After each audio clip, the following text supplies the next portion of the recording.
सभी को कृपा से, आपकी कृपा से कल हमने ये श्री नवद्वीप श्री जगन्नाथपुरी धाम के विषय में सुने थे कि जगन्नाथपुरी में अगर कोई व्यक्ति भ्रमण करने के लिए जाता है तो वहां का क्या फल मिलता है? परिक्रमा का फल मिलता है। तो हमने कल ये भी देखे थे कि क्या ये सारे शास्त्रों में अतिशयोक्ति का प्रदान किया गया है?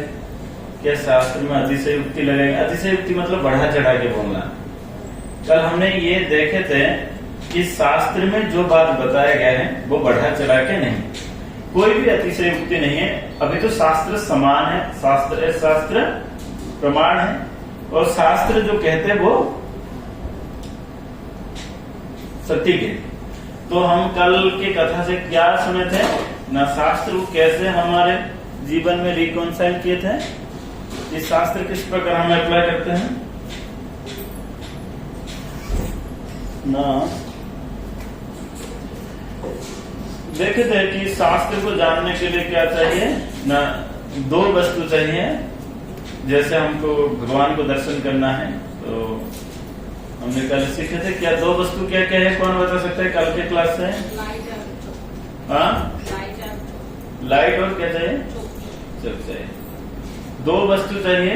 जैसे हम भगवान हर कण कण में भी दर्शन कर सकते हैं, मगर क्यों नहीं दर्शन कर पाते हैं?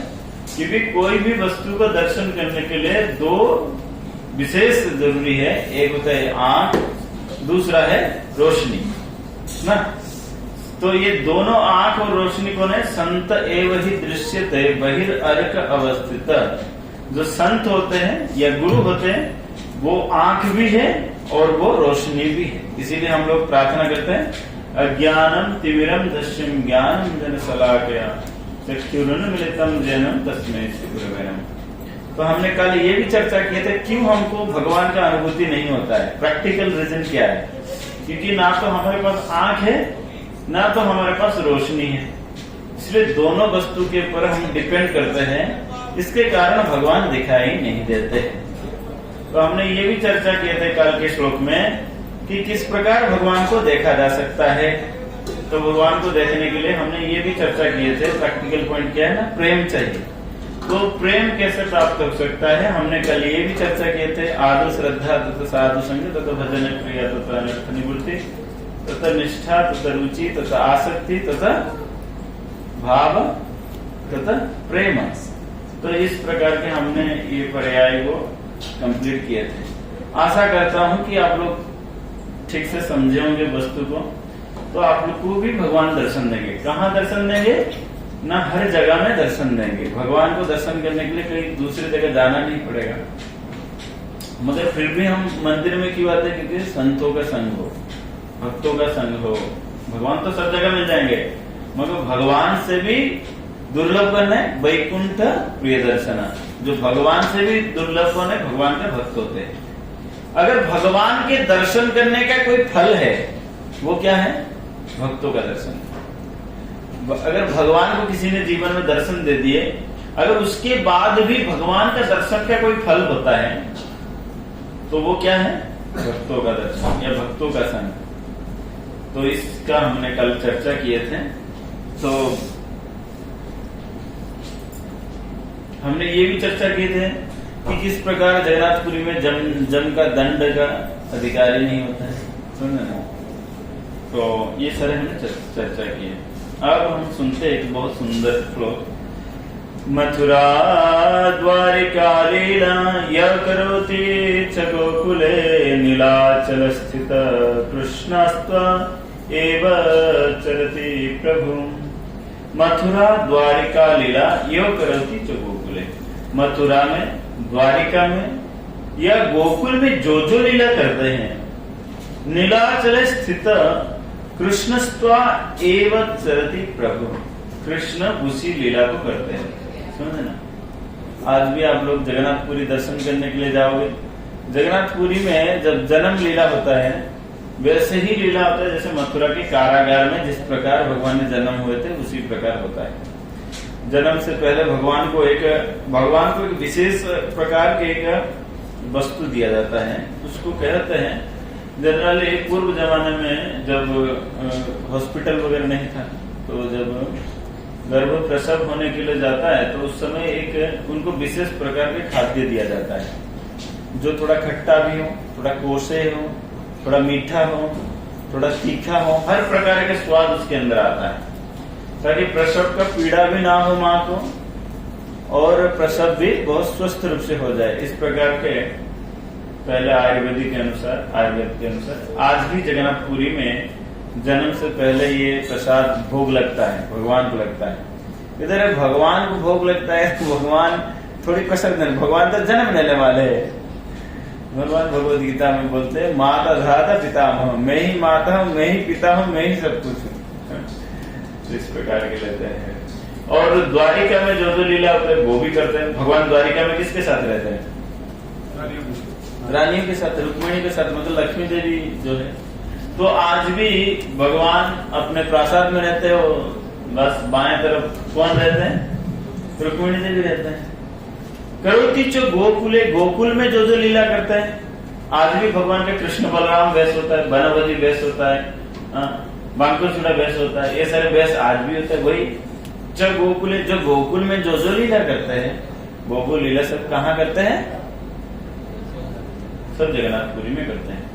नीलाचल स्थित्व कृष्णस्त्व एव चरति प्रभु, प्रभु इस प्रकार के सारे लीला के करते हैं। और हमारे गौड़ीय वैष्णव संप्रदाय के लिए सबसे उत्कृष्ट धाम कौन है? श्री नीलाचल धाम। क्यों?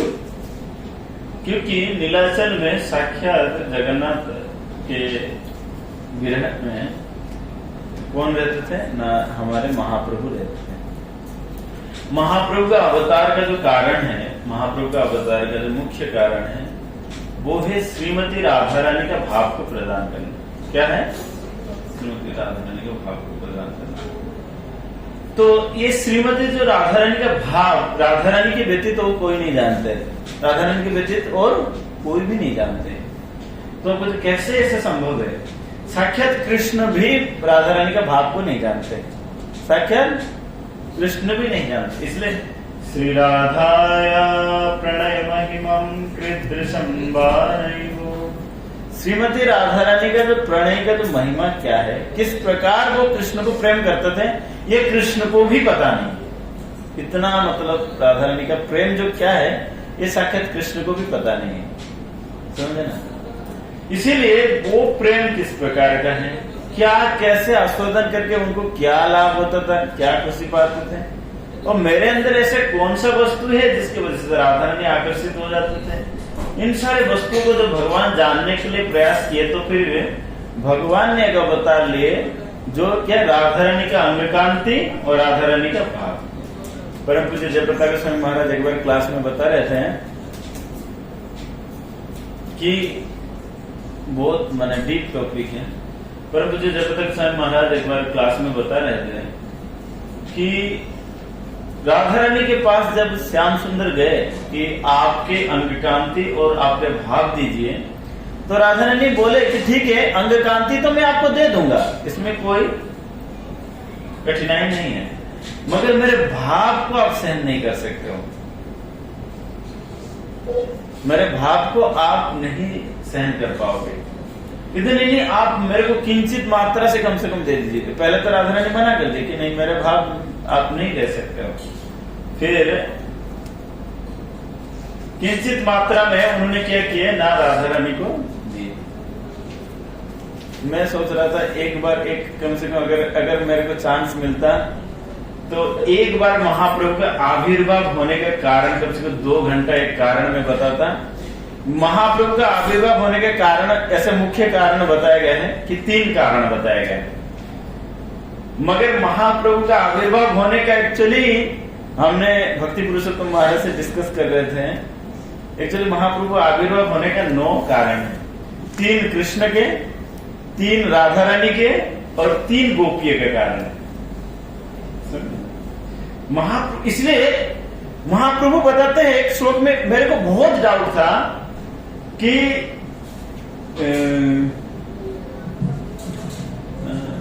थोड़ा सा कोई मतलब इसको गलत अर्थ में मत लीजिए, इसको थोड़ा उदार भाव से इस श्लोकों का विचार करना पड़ेगा, क्योंकि कृष्णदास कविराज गोस्वामी कोई साधारण नहीं थे। या कोई सांप्रदायिक भेदभाव करने के लिए श्लोक को नहीं लिखे थे, समझे ना। उन्होंने लिखे कि जुग धर्म प्रवर्तन आम सहते, आमा बिना क्यों नहीं ब्रज प्रेम दिते। वैसे तो मेरे अंदर इतना बुद्धि नहीं है, वैसे बुद्धि को मैं प्रयोग नहीं कर रहा हूँ। इस श्लोक में कई सालों से इसी श्लोक के ऊपर मैं सोचता हूँ, खाली एक ही श्लोक है कि जुग धर्म प्रवर्तन आमम सहते, आमा बिना क्यों नहीं ब्रज प्रेम दिते। ये श्लोक को अगर कोई पढ़ता है, एक प्यार को जो पढ़ता है तो लगता है सांप्रदायिक श्लोक है, मैंने एक ही संप्रदाय के लिए शायद ये श्लोक लिखा है। वास्तविक रूप से ऐसे नहीं है।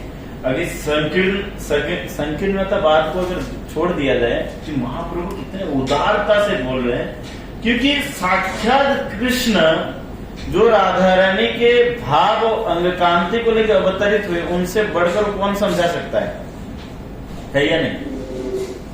अगर हम कोई वस्तु को जानने के लिए चाहते हैं तो वस्तु को जो जनाने वाला अगर खुद बोले कि भाई ये वस्तु प्रोडक्ट यही है, और उनसे बढ़कर कोई बताने वाला हो सकता है क्या? हो सकता है? नहीं हो सकता है।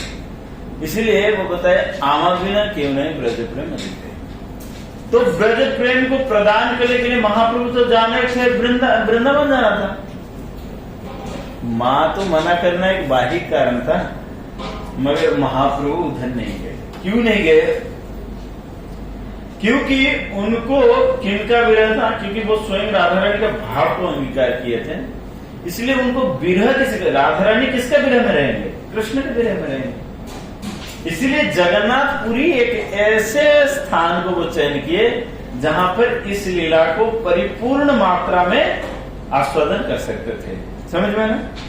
और जगन्नाथपुरी एक ऐसे स्थान है जहां पर तीनों धामों का मिश्रण, श्री जगन्नाथ मंदिर जो नीलाचल पर्वत है वो द्वारिका समान है, श्री गुंडीचा मंदिर वो अभिन्न वृंदावन समान है, और श्री श्वेत गंगा इत्यादि सारे अभिन्न नवद्वीप के समान है। वहां पे महाप्रभु कहते चटक पर्वत देखी गोवर्धन भ्रमे। चटक पर्वत को देखते ही उनको गोवर्धन का स्मरण होता था। और महाप्रभु इस भाव में पीड़ा पाते थे।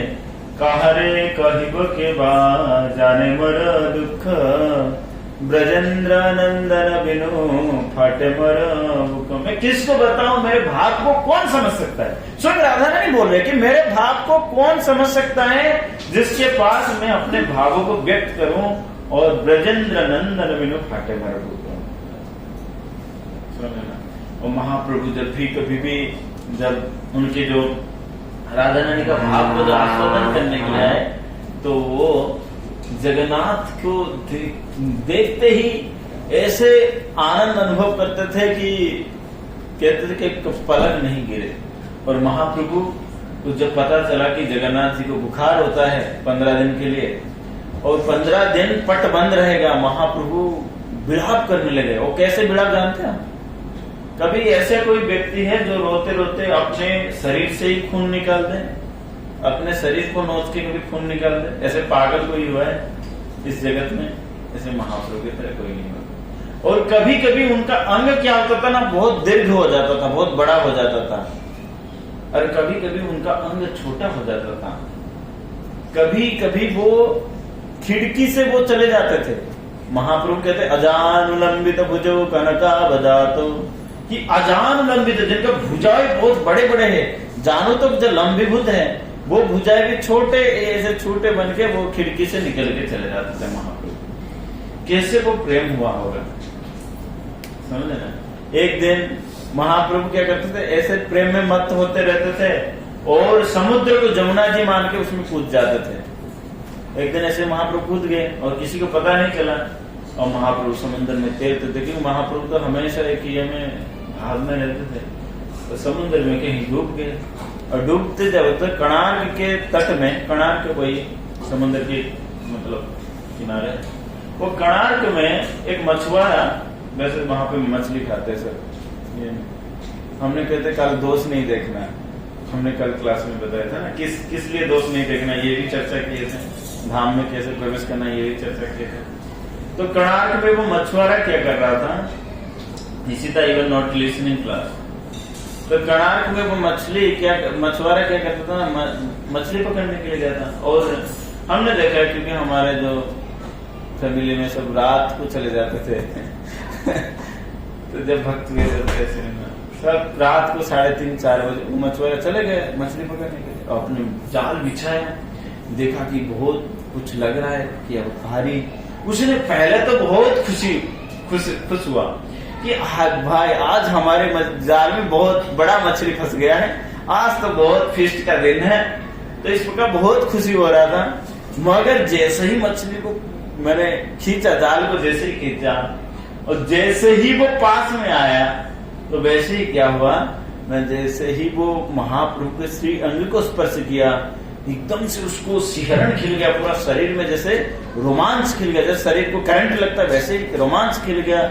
और उसके मुंह बोलना बंद हो गया, जैसे कभी एकदम पूरा भूत पकड़ने से जैसे किसी का मुंह बंद हो जाता है, ना बोल पा रहा है ना कुछ देख पा रहा है एकदम से।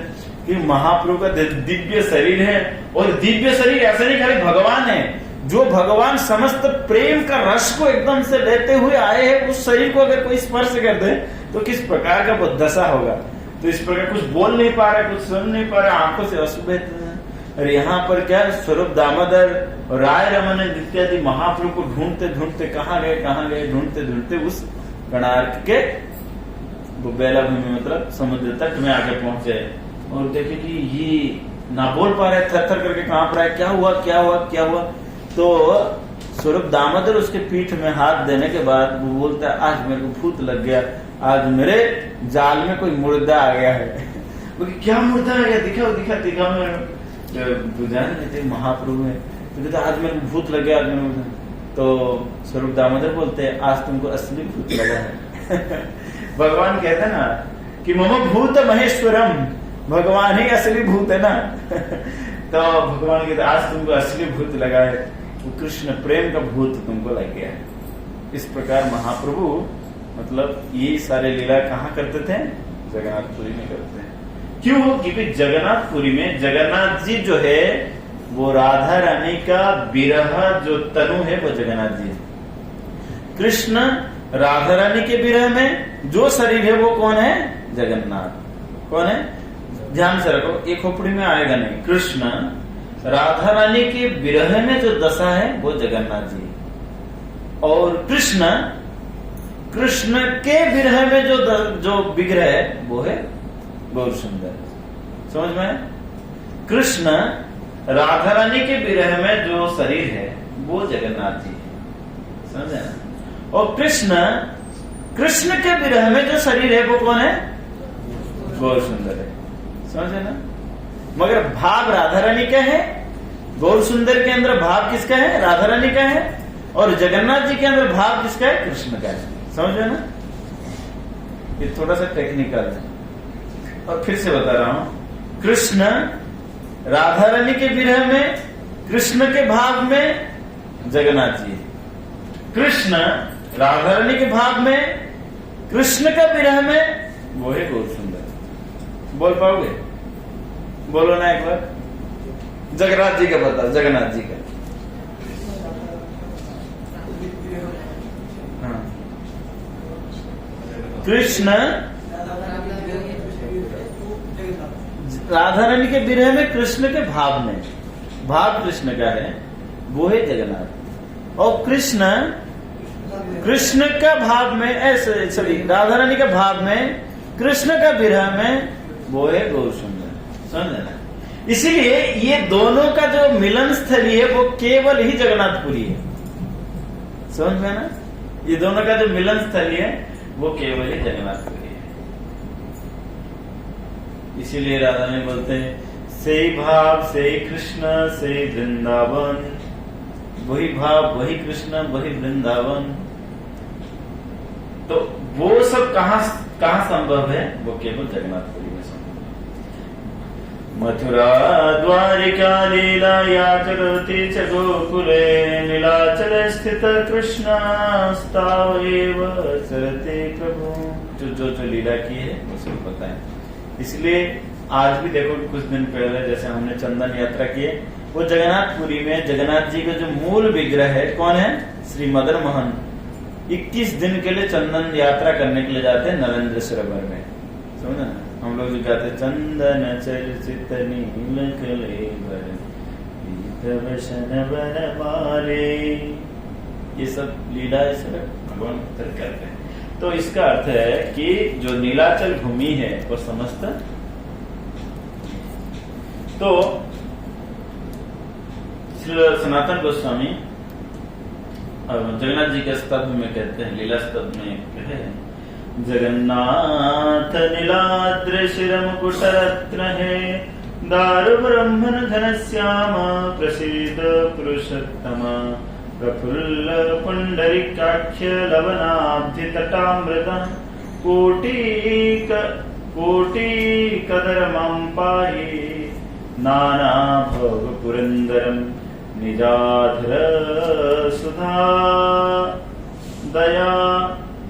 दया निद्रा दिम्न प्रसाददे, सुभद्रा लावण्याग्र बलरामानुज नमस्तुते। तो श्री सनातन गोस्वामी भी जगन्नाथ जी को प्रार्थना की है कि हे जगन्नाथ जी, हे नीलाद्रि, हे नील अद्रि, नील पर्वत के ऊपर विराजमान करने वाले, जो क्या है ना, ऐसे लग रहा है जैसे नील पर्वत के ऊपर जैसे कोई मुकुट, माने जैसे कोई रत्न रख देने से जगमगाते हैं, वैसे आप ये नील पर्वत के ऊपर बैठते हुए रत्न की तरह चमक मार रहे हैं। और कौन हो आप ना, दारु ब्रह्मन, दारु ब्रह्मन मतलब है, दारु मतलब है लकड़ी, मगर वो ब्रह्म स्वरूप में है। किस स्वरूप में? ब्रह्म स्वरूप में है। और कैसे ना, घनश्याम प्रसिद्ध पुरुषोत्तम, कौन है आप? घनश्याम हो मतलब वही कृष्ण हो, और प्रसिद्ध पुरुषोत्तम। इस घनश्याम शब्द को बहुत सुंदर भाव से अर्थ किया गया है। घनश्याम मतलब है, घन मतलब घना, और श्याम मतलब है, घना मतलब बहुत घनघोर है, श्याम मतलब है श्याम वर्ण। तो इसको बादल को दिखाया गया है कि बादल का क्या होता है ना, बादल के अंदर रस माने पानी है मगर रस नहीं है, समझे ना। बादल का पानी में माने अमृतता नहीं है, इसलिए बादल का पानी को जब कभी कभी हम भगवान को जब वर्णन करते हैं कि भगवान घनश्याम है, एक्चुअली ये जो अलंकार है ना, ये भी अलंकार क्या होता है, इसमें भी दोष है। क्या दोष है ना, जैसे बादल है, बादल में पानी तो बरसता है मगर वो पानी का स्वाद हो सकता है नहीं हो। पानी का स्वाद क्या है, हमने साइंस में क्या पढ़ा है, पानी का स्वाद क्या है? टेस्ट नहीं है।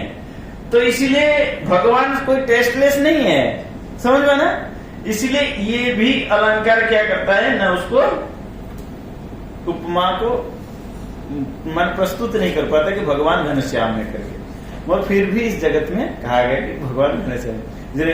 नवनीरद निंदित कांतिधरम, निंदित मतलब उसको निंदा कर देता है, क्योंकि उसके अंदर भले ही उसको उपमा दिया जा रहा है फिर भी उसको कह देते हैं कि भगवान पंकज नाभ है, पंकज मुख है। पंकज मतलब है पद्म। पद्म के अंदर क्या होता है ना, पद्म के अंदर कोमलता है, माने देखने के लिए सुंदर लगता है, कोमलता है, मगर क्या भगवान कोमल के जैसे है? नहीं, क्योंकि कोमल के अंदर भी बहुत सारे गुण सीमित है। इसलिए भगवान के गुण को इस जगत में जो अच्छे अच्छे वस्तु के साथ तुलना करने के बाद भी वो वस्तु को फिर से निंदा किया जा रहा है, क्योंकि भगवान इतने सुंदर है। तो श्री जगन्नाथपुरी में श्री सनातन गोस्वामी पाद ने इस प्रकार बहुत सुंदर प्रफुल्ल पुंडरीकाक्ष, जिनका नयन कैसे है, पुंडरीकाक्ष जैसे, माने पुंडरीक मतलब है जैसे कोमल के नयन के जैसे, मतलब कोमल पत्ते के जैसे नयन है, उसी प्रकार के आपका नयन हो। और कहाँ पर हो ना, लवणाब्धि तटामृतम, ये लवण सागर में आप विराजित किए। मैंने कथा भी सुनाया था, आप लोग सुने होंगे, लवण सागर के तट में क्यों भगवान है, क्यों जगन्नाथ जी लवण सागर के अंदर है। मैंने कहा था विरजा देवी का पुत्र को जब अवसर मिला था, फिर उन्हीं लोगों को फिर कृपा करने के लिए फिर जगन्नाथ जी इधर आए। सुने थे ना आप लोगों ने? नहीं सुने थे, नहीं सुने तो रेगुलर नहीं आगे तो कैसे सुनता। तो इसलिए ठीक है। और क्या कहते प्रभु जी आपका कथा सुनने के लिए इंडिया से इधर आ गए। हरि बोल। इंडिया को खबर चला गया। गुंडीचा रथ जात्रादि महोत्सव विवर्धनम भक्तवत्सल वंदे त्वं गुंडीचा रथ मंडनम। आज हम इसी श्लोक के ऊपर कहेंगे। गुंडीचा रथ जात्रादि महोत्सव विवर्धनम कि गुंडीचा रथ जात्रादि इत्यादि, रथ यात्रा आदि मतलब और कई सारे है। महोत्सव विवर्धनम विशेष रूप से वर्धन क्या करता है ना, गुंडीचा यात्रा। ये जो गुंडीचा यात्रा क्या है, गुंडीचा यात्रा मतलब है कि भगवान द्वारिका से कहां गमन कर रहे हैं, श्री वृंदावन जा रहे हैं। द्वारिका से कहां जा रहे हैं, वृंदावन जा रहे हैं। और इसी दिन श्री चैतन्य महाप्रभु अपने सारे परिकरों के साथ श्री महाप्रभु को देखते हैं, माने स्वयं कृष्ण राधा रानी के भाव में और कृष्ण के विरह में किनको दर्शन करे ना, श्री जगन्नाथ जी को दर्शन करे। महाप्रभु कई सारे परिकरों को लेके, महाप्रभु के कई सारे परिकर होता, कई सारे टीम होता था जब जगन्नाथपुरी में रथ यात्रा होता था। बक्रेश्वर पंडित, नित्यानंद महाप्रभु का टीम, गौरंग चैतन्य महाप्रभु का टीम और अद्वैत आचार्य का टीम, गदाधर पंडित का टीम, ऐसे सारे कई सारे टीम के साथ लोग नाचते थे, नृत्य करते थे। तो इस प्रकार क्यों, क्योंकि रथ यात्रा एक ऐसे मतलब दिन है कि उस दिन का क्या व्याख्या किया जाए। क्योंकि हमने पिछले बार बड़े मंदिर में इस कथा को पूरा विस्तृत रूप से एकदम एक एक श्लोक को पढ़ के हमने पाठ किया था कि किस प्रकार, हमने शायद दूसरा कथा नहीं किया था, पूरा सीधा श्लोक से। इस दिन स्वयं श्रीमती राधा रानी कहाँ लेके आए थे, कुरुक्षेत्र से भगवान को वृंदावन लेते हुए आए थे। इसीलिए ये जो उत्सव है, जीवन का सर्वोच्च उत्सव है रथ यात्रा उत्सव गौड़ीय वैष्णव परंपरा में। क्योंकि भगवान वृंदावन आ रहे, कहाँ आ रहे और किस लिए आ रहे। वैसे तो वृंदावन आप तो स्वाभाविक है, हर दिन आते नहीं। जो वृंदावन वासी चातक के तरह उनके दर्शन का प्रतीक्षा किए थे, वो 100 साल को अंत करते हुए भगवान अमृत का बारिश जैसे लेते हुए आए, समझे ना। इसलिए वो पद भूल रहा हूँ, वो पद में ऐसे कहा गया है कि राधा रानी बोलते हैं, अगर आप वृंदावन आते हो और वृंदावन वासी को आपके चरण का देते हो तो फिर वो अमृत की तरह वो जी जाएंगे, नहीं तो ब्रजवासी सारे प्राण त्याग देंगे। तो इसलिए ये जो गुंडीचा रथ यात्रा है, ये सर्वश्रेष्ठ रथ यात्रा है। अब हम चलते हैं श्री चैतन्य महाप्रभु, जो उनकी जो लीला है, महाप्रभु का जो जीवन का अवधि को एक्चुअली इसी में ही महाप्रभु का अवतार का मूल कारण छिपा हुआ है। महाप्रभु चाहते थे कि जो राधा रानी का भाव को मैं आस्वादन करूं, किस प्रकार राधा रानी भगवान को आस्वादन करते थे, और वो भाव को मैं आस्वादन करूं, मगर वो भी पूर्ण मात्रा में नहीं, फिर भी कुछ भी हो। तो महाप्रभु दिन रात ये स्वरूप दामोदर के जो कथा इत्यादि सुनते थे, गीत गोविंदम और चंडीदास का पद और कई सारे पद सुनते थे महाप्रभु, और उन सभी को आस्वादन करते वक्त ऐसे होता था ना, महाप्रभु जो अपने जीवन के जो लास्ट जो 18 साल वो अपने शरीर को ही भूल चुके थे। इसी पद को लेके श्री कृष्णदास कविराज गोस्वामी कहते हैं, देह स्मृति नाही जाय संसार को कहूं तार, कि जिसका देह स्मृति नहीं है उसको संसार क्या बंधन करेंगे।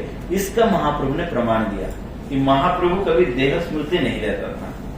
तो महाप्रभु कभी देह स्मृति नहीं रहता था, किस लिए ना, किस प्रकार जगन्नाथ जी को मिले, किस प्रकार जगन्नाथ जी को मिले, किस प्रकार जगन्नाथ जी को मिले, दिन रात चिंतन करते थे।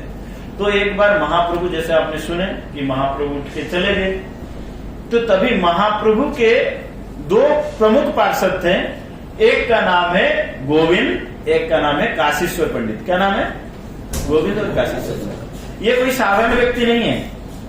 जब श्री चैतन्य महाप्रभु गया से गए, दीक्षा इत्यादि लिए, फिर उनके गुरुजी को जब दोबारा मिले, तो गुरुजी जो थे वो माधवेंद्रपुरी थे। चैतन्य महाप्रभु गुरुजी के गुरुजी माधवेंद्रपुरी थे। तो माधवेंद्रपुरी के सेवा कौन की है ना, ईश्वरपुरी ने सेवा की। दो शिष्य थे उनका, रामचंद्रपुरी और ईश्वरपुरी। तो दोनों सेवा की। रामचंद्रपुरी हमेशा भक्तों का दोष देखता था, इसलिए रामचंद्रपुरी को क्या हुआ ना, भक्तों का दोष देखते देखते देखते वो भगवान का भी दोष देख लिया, इसलिए उसका पतन हो गया। आप लोग कथा जानते हो बहुत विस्तृत रूप से। मगर ईश्वरपुरी ने बहुत प्रमुख सेवा की। क्या सेवा की? बहुत विशेष रूप से सेवा की। जब गुरुजी ये में पढ़े थे तो रामचंद्रपुरी जाके पहुंचे और माधवेंद्रपुरी तभी अपने जीवन के अंत अवस्था में एक श्लोक उच्चारण किया था। आप लोग जानते हैं, अय दीन दयाद्रनाथ हे मथुरानाथ, कि हे मथुरानाथ मैं अभी आपको और प्राप्त नहीं कर पाया। तब रामचंद्रपुरी और ईश्वरपुरी दोनों जाके पहुंचे। और ईश्वरपुरी को क्या हुआ था ना, हमेशा गुरुजी का मल मूत्र इत्यादि, गुरुजी वो बेड में लेटे हुए रामचंद्रपुरी और बेड में लेटे हुए थे और बेड को साफ करना, ये करना इत्यादि सब ईश्वरपुरी करते थे। और रामचंद्रपुरी गुरुजी को उपदेश देते थे, गुरुजी अभी बहुत छोड़ो, अभी रोना बंद करो, अभी आप ब्रह्म का ध्यान करो, ब्रह्म का ध्यान करो। और माधवेंद्रपुरी क्या थे ना, गोलक वृंदावन में वो एक कल्प वृक्ष थे। और इस कल्प वृक्ष जो क्या है ना, राधा रानी का पीड़ा को देखें कि जब भगवान मथुरा चले गए थे तो राधा रानी उस पीड़ा में एक श्लोक को उच्चारण किए थे कि अय दीन दयाद्रनाथ हे मथुरानाथ, हे मथुरा को चले जाने वाला व्यक्ति, कब मेरे ऊपर आप कृपा करोगे, कब मेरे हृदय के कष्ट को सहन मैंने समझ पाओगे, आप मेरे को बताओ। तो वो कल्प वृक्ष जो था वो सुने थे। और माधवेंद्रपुरी उसी भाव में भगवान को विरह का आस्वादन कर रहे थे, विरह रस का। तो इसी समय जाके वो अपने गुरुजी को भी शिक्षा देने लगे। फिर तत्पश्चात बहुत कुछ, मगर उसी समय ईश्वरपुरी के ऊपर वरदान देते हुए कहे कि देखो तुम गुरुजी का बहुत सेवा किए, इसीलिए तुम्हारे सेवा में मैं ऋणी हूँ, तुम्हारे लिए साक्षात भगवान तुम्हारे शिष्य बन के आए। तो उनका शिष्य कौन बने? श्री चैतन्य महाप्रभु ऋण को होता है। मगर और दो भी शिष्य थे, एक थे गोविंद और एक काशीश्वर पंडित। तो इन दोनों उनके भी शिष्य थे। मगर जब ईश्वरपुरी देखे कि श्री चैतन्य महाप्रभु स्वयं भगवान, ये तो जानते थे पहले से, तो जब जगन्नाथपुरी में रहे तो फिर उन दोनों शिष्यों को आदेश दिए कि तुम जाओ कहाँ, कि तुम चैतन्य महाप्रभु के पास जाओ, तुम श्री कृष्ण चैतन्य के पास जाओ। चैतन्य महाप्रभु के पास आए, बोले चैतन्य महाप्रभु के पास ये सेवा क्या करते थे ना, चैतन्य महाप्रभु कहीं जाते तो दोनों बाउंसर थे। क्या थे? काशीश्वर पंडित एकदम देखने में हट्टे कट्टे थे और गोविंद भी देखने के लिए हट्टे कट्टे थे, दोनों बाउंसर थे। महाप्रभु कभी जाएंगे तो कोई पैर ना छू ले, कोई कुछ ये ना कर ले, तो दोनों थे। तो जब महाप्रभु जब ये में डूबे, कहाँ डूबे, जब समुद्र में डूब गए तो उनका सिक्योरिटी को बहुत टाइट कर दिया गया। तो कहे देखो किसी भी रूप से महाप्रभु को बाहर नहीं जाने के लिए देना। तो गोविंद क्या करते थे ना, गंभीरा के अंदर आप कभी जाओगे जगन्नाथपुरी में, गंभीरा एक चटाई जैसा, ये चटाई जैसा एक कमरा है, उस गंभीरे के अंदर एक ही व्यक्ति सो सकता है, चटाई से छोटा है, 6 फीट का एक कमरा है। तो उसके अंदर बोले कि महाप्रभु के अंदर, और इसके अंदर एक ही खिड़की था। तो गोविंद पूरा चारों तरफ से दरवाजा बंद कर दिया, अगर महाप्रभु कुछ बोलेंगे तो साथ में लेके जाएंगे, नहीं तो नहीं। तो गोविंद बाहर से ही दरवाजा को बंद कर दिया और महाप्रभु उसके अंदर है, चैतन्य महाप्रभु उसके अंदर है। आप देखो किस प्रकार वो प्रेम है। महाप्रभु क्या के है ना, कृष्ण केशव कृष्ण केशव कृष्ण केशव पाहि मम, कृष्ण केशव कृष्ण केशव कृष्ण केशव रक्ष मम, राम राघव राम राघव राम राघव पाहि मम, राम राघव राम राघव राम राघव रक्ष मम। इस प्रकार बोलते दिन भर उनके आंखों से अश्रुधारा बहता था। ऐसे कहा गया है कि महाप्रभु के आंखों से अश्रुधारा कैसे बहता था, पिचकारी जैसा। जैसे पिचकारी का भी खेला हो ना कलर फेस्टिवल में, जैसे पिचकारी को दबाने से जैसे आंखों से अश्रुधारा बहता है, इसी प्रकार बहे। तो महाप्रभु देखे कि गोविंद दरवाजा बंद कर दिया है, और महाप्रभु क्या किए ना, अपने शरीर को घिसे, अपने मुंह को वो दीवार में घिसे के कहाँ जाऊं कहाँ पाऊं ब्रजेंद्र नंदन, कि कहा रे कहिबा के बाद जाने मर दुख ब्रजेंद्र नंदन मेरे फाटे मर बुको, कि कहाँ जाऊं कहाँ पाऊं मुरली बदन, मैं कहाँ पे जाऊं कहाँ पर मेरे को मिलेगा वो मुरली बदन, मेरे को कहाँ मिलेगा। इस प्रकार राधा रानी का जो दिन रात पीड़ा को वो सहन कर रहे थे। और ये कैसे पीड़ा है ना, राधा रानी का किंचित पीड़ा है। कितना पीड़ा है? किंचित पीड़ा। तो सबसे राधा रानी किस प्रकार पीड़ा को झेले होंगे। तो इस प्रकार कहते हुए महाप्रभु क्या करते थे ना, अपने मुंह को रगड़ते थे। किसके ऊपर? ना वो दीवार में रगड़ते थे, वो दीवार पर खून खून लटपटा रहता था। फिर भी महाप्रभु का क्या हुआ ना, होश नहीं पड़ा।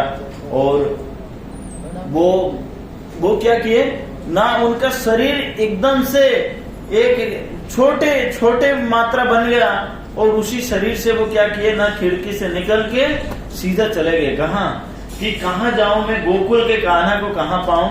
ऐसे ढूंढते ढूंढते ढूंढते ढूंढते महाप्रभु कहाँ चले गए ना, जगन्नाथ मंदिर के जो गौशाला था वो गौशाला में चले गए। और यहाँ पर रात भर दिन भर रात भर दिन भर रात भर दिन भर वो ढूंढना चला कि कहाँ है महाप्रभु कहाँ है। सब लोग ढूंढते ढूंढते ढूंढते ढूंढते बाद में पता चला कि तेलंगाना गाय का गौशाला है, तेलंगाना के गाय है। तेलंगाना में तेलुगु प्रदेश के पास में, उधर का जो किस्म का जो गाय है वो जगन्नाथ जी को भोग लगता है। आजकल ऐसा नहीं कि डेयरी से दूध आता है तो जगन्नाथ जी को भोग लगेगा, ऐसा नहीं। जगन्नाथ जी का स्पेशल गाय है। जगन्नाथ जी का सेवा करने के लिए 200 गांव है। कितना गांव है? और लगभग 600 से अधिक प्रकार के सेवक है। समझ, अलग अलग सेवक है। जैसे मैंने झाड़ूदार है, और भगवान को पूजा करने के लिए अलग लोग है, भगवान को भोग बनाने के लिए अलग अलग है, सब्जी कटिंग वाले अलग होते हैं, और पानी लेके आने वाले अलग होते हैं, और अलग अलग प्रकार के, मैं भूल गया, शायद 625 प्रकार के ऐसे कुछ है उनके सेवक। आज भी उड़ीसा में जितने जगह जो देख रहे हो वो सारे जगन्नाथ जी के।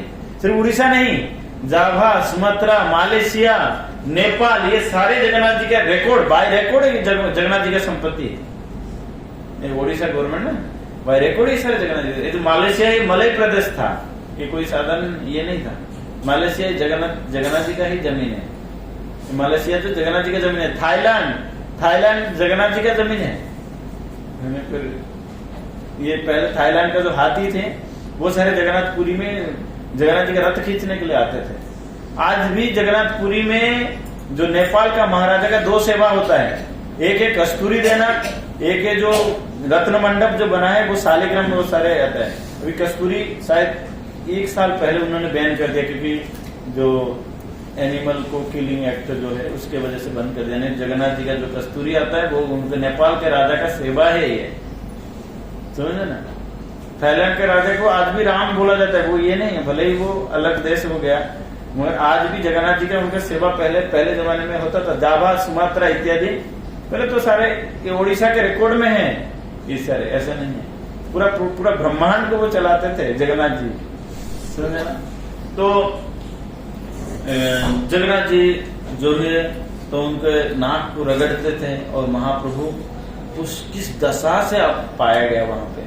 तो इसीलिए जो जगन्नाथपुरी जगह है वो महाप्रभु के लिए एक परफेक्ट प्लेस था, जहां पर राधा रानी का भाव को वो पूर्ण रूप से विकसित कर सकते थे। तो जगन्नाथपुरी में महाप्रभु रुके और इन सारे लीलाओं को आस्वादन किए। जो गुंडीचा का जो रथ यात्रा होता था, तो महाप्रभु कहते रथ यात्रा नहीं, ये नेत्र का एक उत्सव है, जहां पर नेत्र को पूर्ण रूप से ये दर्शन करने के लिए अवसर प्राप्त होता है कि भगवान को दर्शन करें। और भगवान भी उस दिन समस्त जगत के वासी को दर्शन देने के लिए बाहर आते थे। क्योंकि रथ यात्रा में क्या होता था, रथ यात्रा पहले जगन्नाथपुरी में सभी व्यक्ति जगन्नाथपुरी के अंदर प्रवेश वर्जित था। नीच कुल या हिंदू मुस्लिम इत्यादि सारे भेदभाव के कारण प्रवेश वर्जित है। मगर रथ यात्रा के दिन ऐसे होता था कि महाप्रभु बाहर आते थे। जैसे वृंदावन में कभी भगवान बात विचार नहीं किए कि क्या हुआ न सखा मर शुद्ध भावे करे स्कंदे आरोहण तुम्ही कन बड़ा लोक तुम्ही अमी सम। मतलब कोई बड़ा लोग कोई छोटा लोग वृंदावन में नहीं, वृंदावन में सारे समान है। वृंदावन में कोई संकोच नहीं है, कोई संकीर्णता नहीं है। इसीलिए रथ यात्रा में कोई भी भक्त के लिए कोई भी बाउंडेशन नहीं है। भले ही आजकल के पब्लिक को मतलब थोड़ा सा लिमिट करके रखने के लिए एक माने व्यवस्था बना के रखने के लिए आजकल का नियम आए। पहले तो सब लोग चढ़ते थे रथ में, सब लोग चढ़ते थे, सब लोग जगन्नाथ जी को आलिंगन करते थे, चाहे वो मुस्लिम हो, चाहे वो क्रिश्चियन हो, चाहे वो कुछ भी हो, पहले सब लोग आलिंगन करते थे। अभी जस्ट 2018 या समथिंग में इसी को बंद कराया गया, ताकि मतलब जो पब्लिक का बहुत ज्यादा भीड़, मारा मारी, कोई मर गया, कोई इस जगन्नाथ जी का भाव यही है कि मैं वृंदावन जा रहा हूं, मतलब मेरे पर कोई भी नियम लागू नहीं है।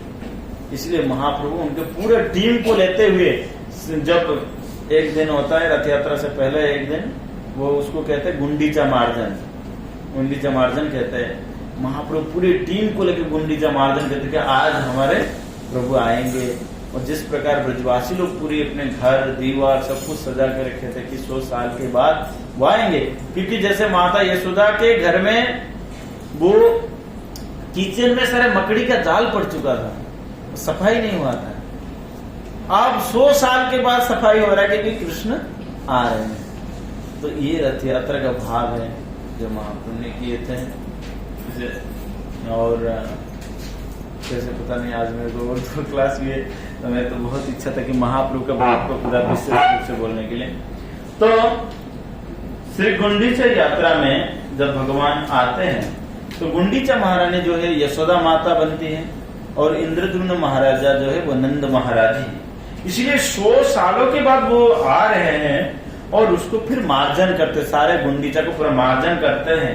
और कैसे ना भगवान भक्तवत्सल बनते हुए आते हैं। उस दिन भगवान के लिए कोई लिमिट नहीं है कि ऐसे नहीं कह रहे केवल पंडित जी के लिए, केवल ये के लिए, भगवान सबके लिए उस दिन आते हैं और सबको दर्शन देते हैं। कैसे दर्शन देते हैं ना, जैसे वृंदावन में हर एक प्राणियों को भगवान ने संतुष्ट विधान किए, उसी प्रकार रथ यात्रा में सबको वो संतुष्ट है। इसलिए कहा गया रथस्तु वामनन दृष्ट पुनर्जन्म न विद्यते।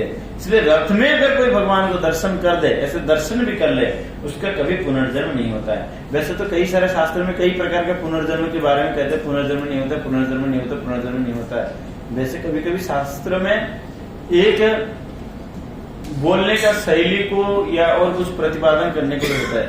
एक्चुअली जन्म तभी ना हो जब हमारा गोकुल में जन्म हो जाए, तो उसी को ही श्रेष्ठ माना गया है। क्यों? क्योंकि रस का दृष्टि से गोलोक वृंदावन सर्वोपरि है। और जीव का एक नेचर है, जीव को जब तक पूर्णता प्राप्त नहीं होता तब तक जीव कोई भी जगह में टिकता नहीं। इसलिए पूर्णता केवल पूर्ण पुरुषोत्तम के चरण में ही हो सकता है। वो क्या है? वो भगवान का वो स्वरूप है। कौन सा? ना आराध्य भगवान ब्रजेश तनया तद्धाम वृंदावनम, क्योंकि तद्धाम वृंदावनम और भगवान जो नंद महाराज के पुत्र, इसी रूप से ही पूर्णता को प्राप्त हो सकता है। इसीलिए भगवान गुंडीचा रथ मंडनम, गुंडीचा को आते हैं, रथ के ऊपर आते हैं, क्योंकि मैं वही लोगों को मिलूंगा। कौन मिलेंगा? न ब्रजवासी जत जन माता पिता बंधुगण सब है मर प्राण सम। ब्रजवासी जितना है, माता पिता बंधुगण सब लोग मेरे प्राण के समान है। और तार मधे गोपी गण से अमर जीवन, तुम्हें अमर जीवन निर्जीवन। राधिके तुम तो मेरे जीवन का जीवन हो। इस प्रकार के भाव को लेकर भगवान गुंडीचा आते हैं और सभी लोगों को दर्शन देते हैं। तो उसके बाद उनके स्तव में बताया गया श्रीमद चैतन्य देवत्वम वंदे गौर सुंदरम सचिनंदनम मात्राही यासी चुड़ामणे प्रभु। इस प्रकार लीला को भाव किसने दिया? ना श्री चैतन्य महाप्रभु ने दिया। इसलिए श्री गौर सुंदर जो भक्तों का चुड़ामणि है, मैं उनको प्रार्थना करता हूँ। आजान बाहो स्मरास्य नीलाचल विभूषणम जगत प्रवर्तित स्वादु भगवद नाम संकीर्तनम। कि वो जो अजानुलंबित बाहु वाले, वो नीलाचल का जो विभूषण वाले, वो जगत को जो प्रवर्तन करने वाले, क्या ना जो वो स्वाद जो गोलोक वृंदावन में था, वही स्वाद को देने वाले आए हैं संकीर्तन लीला के माध्यम से। और महाप्रभु किन किन लोगों के साथ नृत्य कर रहे थे? अद्वैताचार्य संश्लाघ्यन सर्वभौमाभिनिंदकम रामानंदम कृपापति सर्व वैष्णव बांधव को अद्वैत आचार्य सार्वभौम भट्टाचार्य जिनको वो परिवर्तन कर दिए, और जिनके साथ वो रामानंद राय के साथ जो अत्यधिक जो प्रेम वार्ता को सुन रहे थे, वो महाप्रभु के बांधव बन के इन सारे रथ यात्रा में सारे महाप्रभु के साथ रहते थे। श्री कृष्ण चैतन्य चरणम भजो प्रेमामृत महाम्बजो नमस्ते दीनहीनम्मा काचिन्की स्मरस्येमा। कि ऐसे श्री चैतन्य महाप्रभु को जो प्रेम का अमृत को हम सभी भक्तों को प्रमाण प्रस्तुत किए, इनको मैं क्या करता हूँ ना, इनको मैं प्रणाम करता हूँ। एक बार हमारे एक चर्चा चल रहा था, महाप्रभु जो आए इसमें राधा रानी का क्या कारण है? हम तो कृष्ण का कारण तो जानते हैं ना, राधा रानी का क्या कारण है उसको मैं थोड़ा सा बताता हूँ। ये बहुत नोट कर लो, बहुत इंपॉर्टेंट बात है। तो इसका प्रमाण कहाँ पे है कि राधा रानी का भी 3 इच्छा को चैतन्य महाप्रभु मैंने पूरी की है। क्या प्रमाण है? इसका प्रमाण है श्री नरोत्तम दास ठाकुर का एक पद है, वो पद मैं सुनाता हूँ, बहुत इंपॉर्टेंट पद है। मैंने महाराज को भेजा था, महाराज से ही मिलेगा कर। राधा रानी का 3 कारण पहले बता देता हूँ। राधा रानी का 3 कष्ट था जिसको चैतन्य महाप्रभु ने पूरी किए। क्या कष्ट था ना? पहला कष्ट था कि राधा रानी चाहते थे कि जब कृष्ण गोचारण के लिए जाए तो उनको जंगल में कई सारे कांटा लगता है, वो कांटा कृष्ण को ना लगे, वो कांटा मेरे को लगे। इसलिए जो शरीर कृष्ण का है ना, वो शरीर जैसे मेरा हो, समझ में ना? वो शरीर तो कृष्ण का है, तो कांटा कृष्ण को लग रहा है, इसलिए वो शरीर का जो ढक्कन है ना, ढक्कन, वो ढक्कन जैसे मैं बनूं ताकि कृष्ण को कभी कांटा ना लगे। क्योंकि भगवान गोचरण के लिए चलसी यद ब्रजाम चारण पशु नलिन सुंदरम नाथते पदम सिल तृणांकुरे। जो तृण अगर किसी को चुभ जाता है तो फिर कांटा चुभना तो बहुत, भाई जंगल में तो बहुत सारे कांटा है तो इसलिए चुभते हैं। तो पहला कारण क्या है? पहला कारण क्या है ना? कांटा जैसे ना चुगे। और राधा रानी का दूसरा कारण था, क्या कारण था ना? दूसरा कारण है कि ये जो कृष्ण का नाम इतना मधुर है कि इस नाम को मैं हर जगह में नहीं ले पाता हूं। राधा रानी कभी कृष्ण का नाम तो हर जगह नहीं ले सकते, क्योंकि राधा रानी को मर्यादा था कि भाई कृष्ण एक पुरुष का नाम है, तो पुरुष का नाम तो हर जगह में डिंडोरा पीट के नहीं ले सकते ना, केवल निकुंज में नाम लेते थे। अगर जटिला कुटिला के सामने अगर नाम ले लेंगे तो हरि बोल हो जाएगा। इसलिए राधा रानी कभी कृष्ण का नाम नहीं ले पाते थे। आप सोचो, जो राधा रानी को कहते हैं कि उनका नाम इतना सुस्वादु है कि जिह्वा बंद नहीं हो रहा है, और वो नाम को अगर दबा के अपने हृदय में रखे तो कितना भारी कष्ट को वो दबा के रखे थे। इसलिए कह हे विधाता, इस स्त्री शरीर को मर्ग मत देना, कि स्त्री शरीर में कई सारे पुरुषों का नाम लेना पाबंदी बन जाता है। और पुरुषों के शरीर में भी आप थोड़ी हमेशा भगवान का नाम ले पाओगे, नहीं ले पाओगे। कभी ऑफिस जाना, कभी ये करना है, कभी वो करना, तो तभी हमेशा तो नहीं ले सकते हो ना, चाह के भी नहीं ले सकते। कि आप ऑफिस में बैठो, अब ये क्या है, ये माला झुली, देखो निकालो यहाँ से। तो पुरुष के शरीर में भी मेरे को पुरुषों में से सन्यासी बनाना, ताकि आपका नाम लेने में कोई भी मेरे को बाधा ना डाले, समझे ना।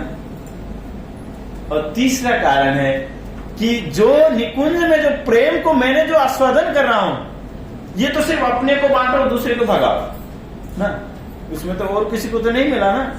जो निकुंज में जो प्रेम है वो तो सिर्फ अपने लोगों को दिया गया भाई। निकुंज में तो सबको प्रवेश नहीं है।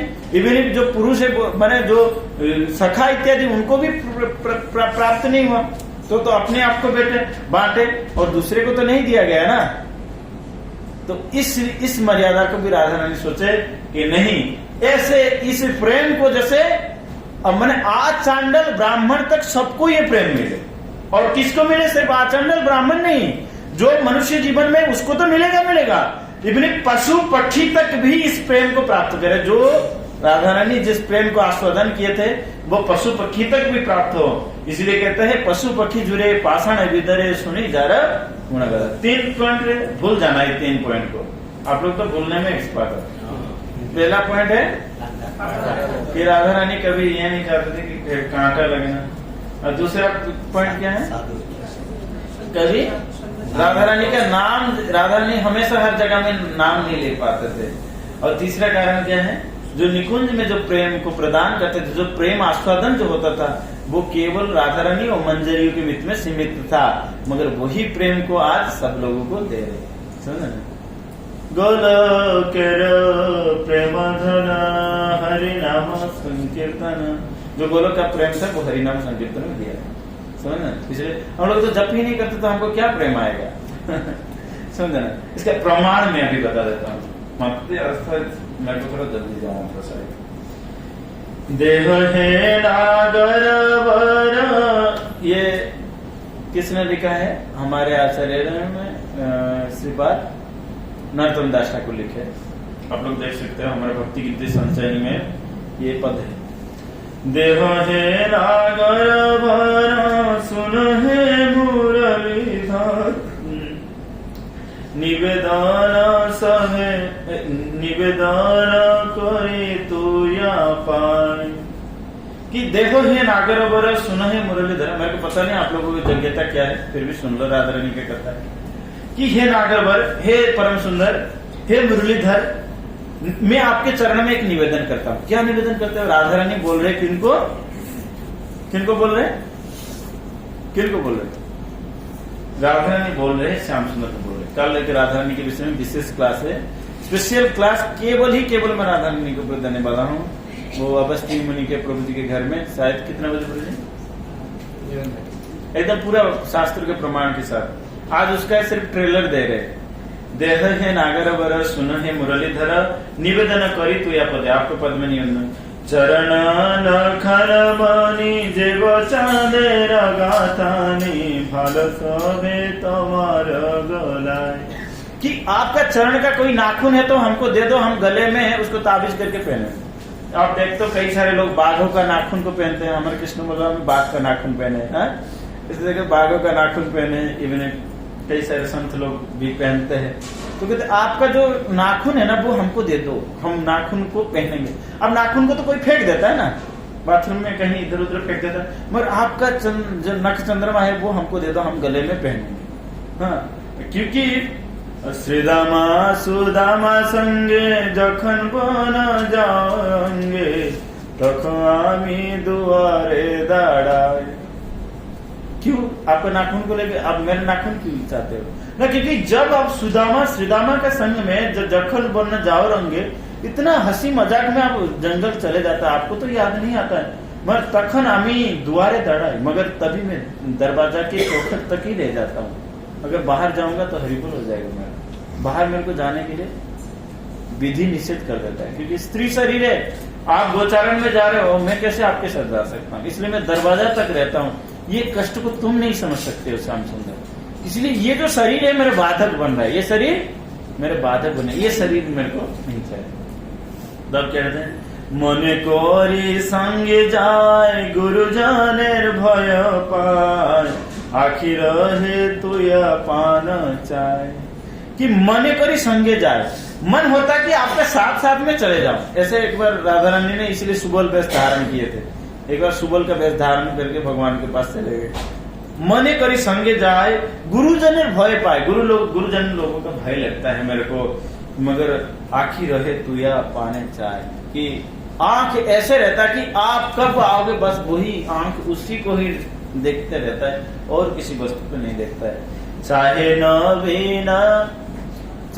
न बिन मेघ पाने तू या बोझो पण मने पड़े, लाई लाई केस नाही बांधे। जैसे मैं नूतन बादल को देखता हूँ, जैसे लगता है कि आप ही हो श्याम सुंदर, आप ही हो, ये बादल जो है आप ही हो, तो इसलिए मैं अपने केस को क्या करता हूँ खोल देता हूँ, वो सोचता हूँ ये केस पंख बन जाए और मैं आपके पास उड़ के चले जाऊंगा।